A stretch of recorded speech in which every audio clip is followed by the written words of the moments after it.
सभी देशवासियों को नमस्कार। देखिए, मेरा भारत महान।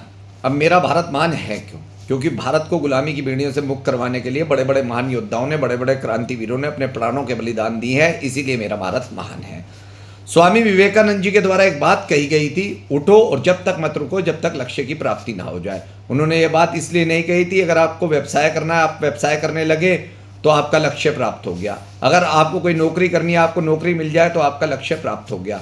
उन्होंने ये बात इसलिए कही थी, अगर भारत के अंदर कुछ गलत हो रहा हो, भारत के अंदर ऐसी मानसिकता के लोग हों जो भारत की एकता और अखंडता को तोड़ना चाहते हो, तो आप सब संगठित होकर उसका विरोध करें और यही आपके द्वारा की गई लक्ष्य की प्राप्ति होगी। अब भारत के अंदर हो क्या रहा है? भारत का भविष्य धीरे धीरे अंधकार में जा क्यों रहा है? क्योंकि भारत के अंदर जिन कानूनों की इस समय आवश्यकता है, उस कानून को बनाया ही नहीं जा रहा। सर्वप्रथम अगर भारत को बचाना चाहते हैं तो भारत के अंदर जनसंख्या कानून बनाना चाहिए सरकार को, और लोगों को भी सरकार के समक्ष इस सबसे बड़ी समस्या के लिए बार बार उन्हें कहना चाहिए और प्रेरित भी करना चाहिए कि जल्द से जल्द आप जनसंख्या नियंत्रण कानून बनाइए, जो देश हित के लिए और देश की आने वाली जो युवा पीढ़ी है उसके हित के लिए है। मेरा 143 करोड़ लोगों से इस वीडियो के माध्यम से सिर्फ एक प्रश्न, जो भारत के अंदर इस समय वायु प्रदूषण है, जिसके कारण 20 लाख लोग प्रतिवर्ष भारत में मर रहे हैं, जो भारत के अंदर इस समय खाद्य सामग्री है जिसकी मिलावट के कारण प्रतिवर्ष 10 से 12 लाख लोग भारत के अंदर मर रहे हैं, और दूषित पेयजल जिसका आंकड़ा ही नहीं है कितने लाख लोग उसे पीकर दूषित पेयजल को भारत के अंदर प्रतिवर्ष मर जाते होंगे।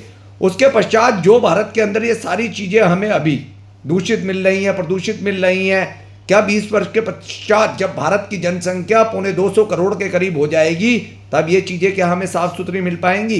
तो उसका जवाब भी मैं स्वयं दूंगा। उससे कहीं गुना ज़्यादा प्रदूषित और कहीं ज़्यादा गुना मिलावटी मिलेंगी, और जो लोग आज 20 लाख मर रहे हैं वो 40 लाख और करोड़ों में मरेंगे। उसके पश्चात जो भारत के अंदर इस समय जगह है रहने की, क्या हमें आने वाले 20 वर्षों के पश्चात हमें पर्याप्त जगह रहने के लिए, प्रतिष्ठानों के लिए, रोड पे चलने के लिए मिल पाएगी? अगर ऐसे आबादी बढ़ती रही तो उसका उत्तर भी मैं स्वयं दूंगा, बिल्कुल नहीं मिल पाएगी। जो भारत के अंदर इस समय छेड़छाड़ की घटनाएं हो रही हैं, भारत के अंदर बलात्कार हो रहे हैं, भारत के अंदर लोगों की हत्याएं हो रही हैं, भारत के अंदर आप देखेंगे निरंतर जो है बेरोजगारी बढ़ रही है, क्या 20 वर्ष के पश्चात यहाँ छेड़छाड़ की घटनाएं कम होंगी? 20 वर्ष के पश्चात यहाँ बलात्कार की घटनाएं कम होंगी? 20 वर्ष के पश्चात यहाँ बेरोजगारी कम होगी?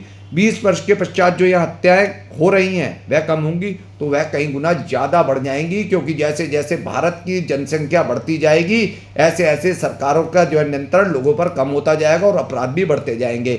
इसीलिए प्रत्येक भारतीय का कर्तव्य बनता है, जिन भारत माँ के वीर सपूतों ने इस देश को बचाया है उस देश के महत्व को समझे और भारत के हित के लिए कार्य करें और ऐसे कानूनों को बनवाएं।